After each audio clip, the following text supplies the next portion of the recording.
As you can see, it's empty again.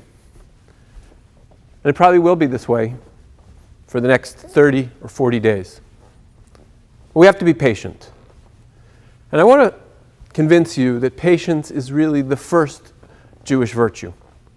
Now, you may be familiar with us Jews. Sometimes we are impatient, sometimes insistent, sometimes neurotic, sometimes a little pushy. But let me just tell you about patience from its very beginning. Avram was promised that he was going to have children as many as the stars in the sky.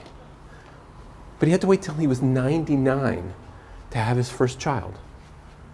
Our forefather, Jacob, had to work for 7 years for his first wife, another 7 years for his second wife. His son, Joseph, left for all of 22 years until they were reunited.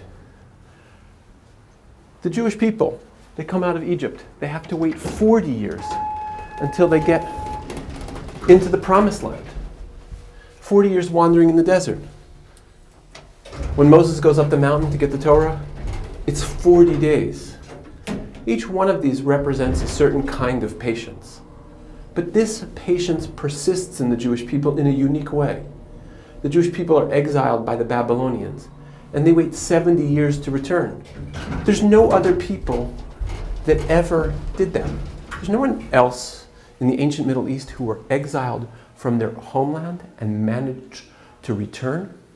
It just didn't happen.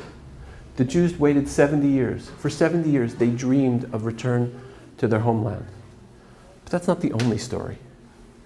The story is also the story of the Jews after the Roman exile. The Roman exile lasted not 70 years, not 700 years, but even longer. 1900 years. 1900 years until from the year 70 of the Common Era until 1948. 1948, it's a lot of patience, waiting to return to their homeland. David Ben-Gurion is the product of immense patience. This document, this is Israel's Declaration of Independence. This brought the Jewish people back after so many years of exile. And so 40 days doesn't seem like that long. Even 40 weeks doesn't seem like that long. Better times are coming. There are effective vaccines on the horizon. Now we wait with a purpose. Now we congregate virtually with a purpose.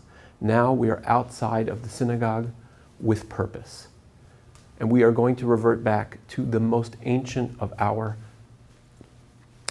virtues, the most ancient that we have, patience itself. And so I ask you to connect with us virtually and patiently, to stay with us virtually and patiently, to be part of this community, not in this building, but in spirit, and to find deep within you the great history of the Jewish people, which is a history of perseverance and patience.